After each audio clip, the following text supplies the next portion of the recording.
Well, you never know who's going to be up there, do you? Yeah, Rick texted me and he said, hey, it's your last day. You want to do the sermon? And I'm going, oh, man, let me think about it. And he said, well, you can just do a devotion. So he's trying to, get me to say yes. And so what I've got is a little more in the devotion, but a little less than the sermon, so nobody's going to have a chance to sleep today. And let me get my notes out here. Am I ready? What do I? Right here. Oh, okay. All right. See, I'm a rookie, so I'm going to have to figure this out. And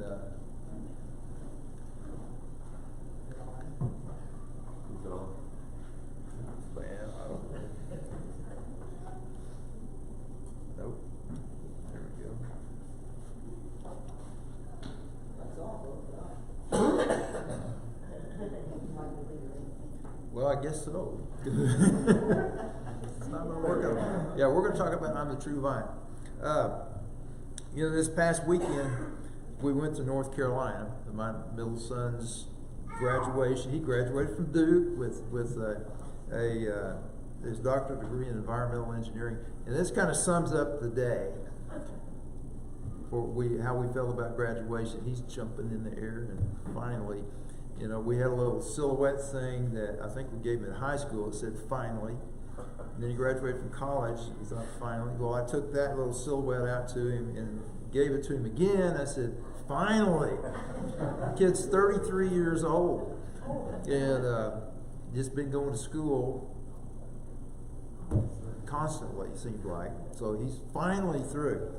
But and my daughter-in-law has a doctorate in epidemiology from OU.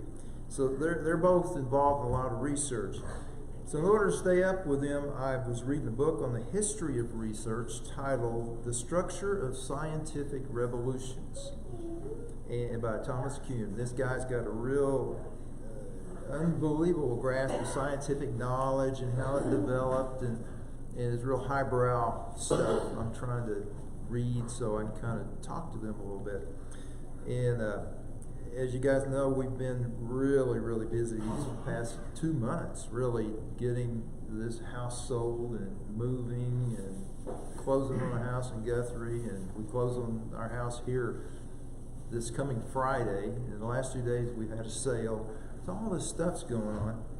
And I was telling my son, you know that Alabama song, "I'm in a hurry, and I can't, to get things done, rush and life's no fun." Well, I was telling my son, that's the song that's been going through my head this whole time, because it's just constant. And I also mentioned that I was going to be preaching this coming Sunday. This was last weekend. And I was considering the passage from John 15. Well, he left the room, and he came back in a few minutes with a book and told me where to start reading in that book. And the name of the book was "The Ruthless Elimination of Hurry." I mean, hit me right in the gut. And it's by McCumber. And the place he wanted me to read referenced John 15. So, I was trying to meet them where they were, but he met me where I was. So it was very helpful to me. So I want to read John 15. And like I said, this has been, well, before I do that, John 15, I've thought about a lot. And I was trying to understand better what message Jesus was trying to get across with this passage. He used agricultural examples, and agricultural examples have been used a lot in the Bible, because the people back then understood crops, and they understood harvest and taking care of plants, and so that was a part of their life. And in Mark 11, we see Jesus lose his temper when he cursed the fig tree. And this was the day after the triumphal entry into Jerusalem, where he's riding a colt and everything's peaceful and happy, and then next day he's mad. And normally he teaches about healing, teaches about love, teaches about encouraging forgiveness. So this was out of character for him a little bit. But he was enraged with the Jews because they hadn't accepted him as the Messiah. And it was and it stated the fig tree was not even in season. But Jesus saw it as leafy, and he felt like it should be ready to go, just as the Jews should have been ready to go to continue him as the message that he had to give. And then later he goes, the same passage goes into the temple and upsets the tables. So he was on a tear. But I think his attitude at that point in time, I'm down to my last week. I've got to get my point across. And tell all this goodness stuff, and now it's time for the rubber to meet the road. We need to get everybody on board. And in Isaiah 5, there's another agricultural example. The reference here, was to Israel and their disobedience after the work God had done in grooming them as his people. The vineyard where God had worked so very hard to provide fertile ground bore only wild grapes. And so the result was to take everything away. God was the vineyard keeper, and he basically destroyed that vineyard because it was not fruitful. It only give us wild grapes. So let's read John 15, 1-3. I am the vine, I'm the true vine, and my Father is the vine dresser. Every branch in me that does not bear fruit, he takes away. And every branch that does bear fruit, he prunes, that it may bear more fruit. Already you are clean because of the word that I've spoken to you. This is Jesus speaking as the vine. We are the branches. God's the vine dresser. The only way we can bear fruit is if we're connected to him. And those branches, us, that don't bear fruit are taken away. That's this whole lesson. The connection with God is the difference. If we stay connected, we'll be pruned to bear more fruit. And pruning is painful, but it's necessary for a plant to grow in a structured way. And this is harsh teaching, but it's necessary for growth. And like I alluded to in my letter last week, I think this congregation is being pruned because it has bore fruit. And you're going through a painful process right now finding a preacher. Individuals are having to step up in order to maintain what has been accomplished to this point.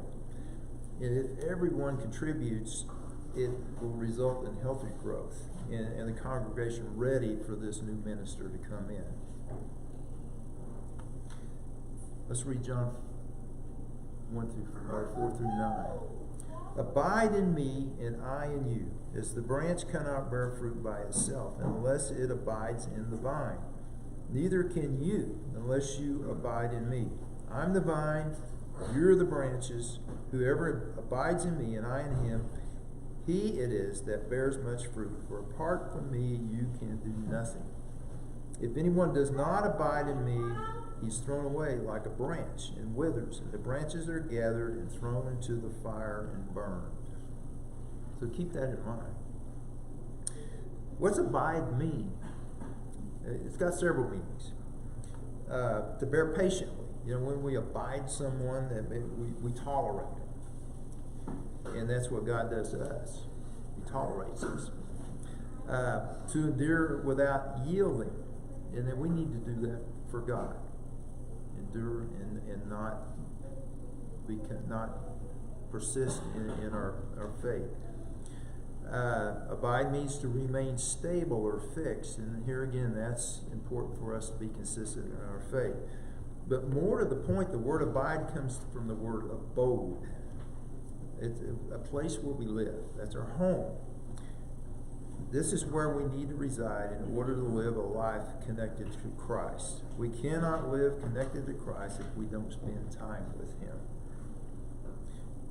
I don't know if you know who Corrie ten Boom is, but she wrote The Hiding Place. She was helped the Jews to hide during World War II, so they wouldn't be sent off to these concentration camps. She said, if the devil can't make you sin, he'll make you busy. Remember that? I'm in a hurry to get things done. Rushing, life's no fun. That's where the devil gets us, makes us busy. This comes back to the eliminating that hurry in our life. If we stay to hurry and we don't slow down enough to spend time with God, then the devil wins. He may not win our heart, but he wins our attention, because our attention is no longer focused on God. How do you abide in Christ? Go ahead and flip my slide again. There you go. Seek prayer and silence so you can hear what's being said to you. And as Craig talked about in our lesson in class this morning, study. You got to study. You got to read the Bible. And Rick spoke about the importance of prayer 2 weeks ago. And if you don't routinely spend some time in quiet reflection, you cannot gain a connection with God. This has to be thought out, scheduled time on a routine basis by yourself. This place here is not where you spend time in prayer and reflection. You have to do that on your own, individually, if you're going to abide in Christ. And we know how important it is, how important maintenance is. If you don't maintain your car, it breaks down, right? If you don't maintain your air conditioning system, it quits. You know that? Damon and Gayla figured that out. May not be the maintenance problem, but it was maintained. But and if you don't maintain your marriage, it becomes out of whack too. So maintenance is very important. So this time you spend with God in prayer and study is how you maintain your relationship with Him. Second point, keep the Sabbath. The word Sabbath comes from the Hebrew word Shabbat, which means to stop. Jesus said the Sabbath was made for man and not man for the Sabbath. It was made for us to stop and rest. It's hard to do because we're so busy. So here again, it takes preparation and commitment to actually put this into practice. But it helps us abide in Christ. And fellowship is also where we maintain our strength to abide in Christ. Strive for simplicity. One journal wrote this about America. A change has come over our democracy. It's called consumptionism. The American citizen's first importance to his country is now no longer that of citizen, but that of consumer. It was written in 1927. And how much worse is this today? We've gone through the process of cleaning our house out, and it's caused Katie and I to reflect on how much stuff we've accumulated, and now we're working to throw it away, donate it, or sell it. And much of the stuff was used one time or was never used at all. I found things with tags on it still in the house that we're donating. Yeah. The more stuff we have, the more we're distracted by it and lose our focus on what's important. Katie says, I still haven't learned that lesson, but I'm working on it. We still have 2 storage units full of stuff. I've hauled 15 loads to My Favorite Things, the Caboose, Habitat for Humanity. The My Favorite Things lady basically told me not to come back anymore. She said, are you about through? So I didn't go back there anyway. But like I said, we're working on simplicity. So we've got a ways to go. Fourth thing, slow down and live by the rules. bring up that next slide for me, Jody. No, the one that with the, there should be one. Yeah, 10 through 12. If you keep my commandments, you will abide in my love, just as I have kept my Father's commandments and abide in his love. These things I have spoken to you, that my joy may be in you, that your joy may be full. This is my commandment, that you love one another as I've loved you. Jesus set the example for us in the four Gospels. And all he asks is that we follow him and follow his example. Keep the rules. Slow down.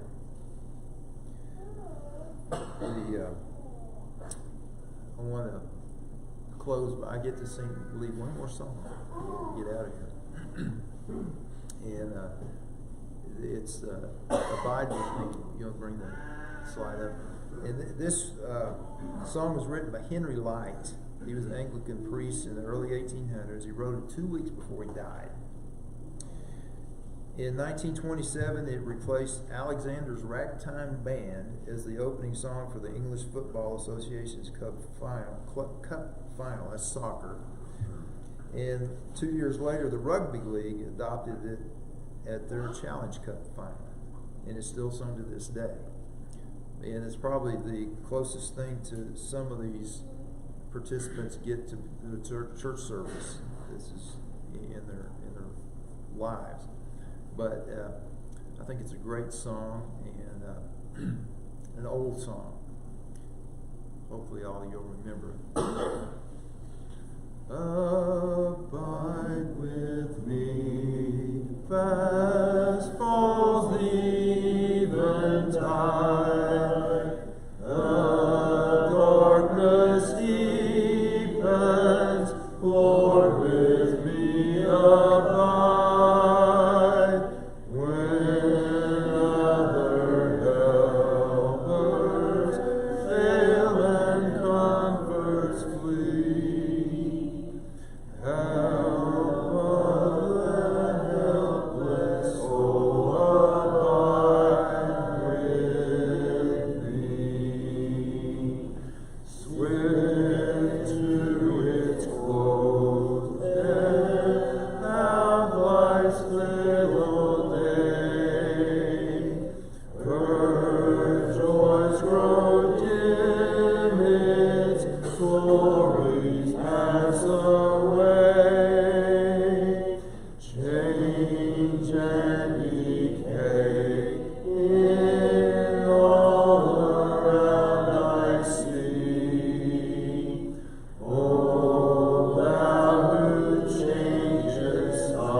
Basically a prayer to asking God to abide with us. Since this is my closing time, I wanted to kind of have a lesson that where the rubber met the road again here, kind of outlining how we abide in Christ and how important abiding in Christ is, and that we cannot have a meaningful Christian life unless we go through these steps of effort in abiding with Him. And I encourage you guys to abide in Christ and step up to the challenges that are being presented as you search for a ministry. I've enjoyed our time here.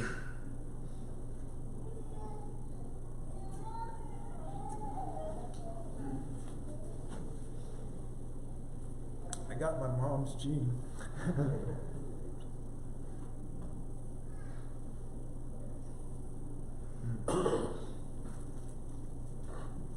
Well, I wouldn't do that, but we're going to miss you guys.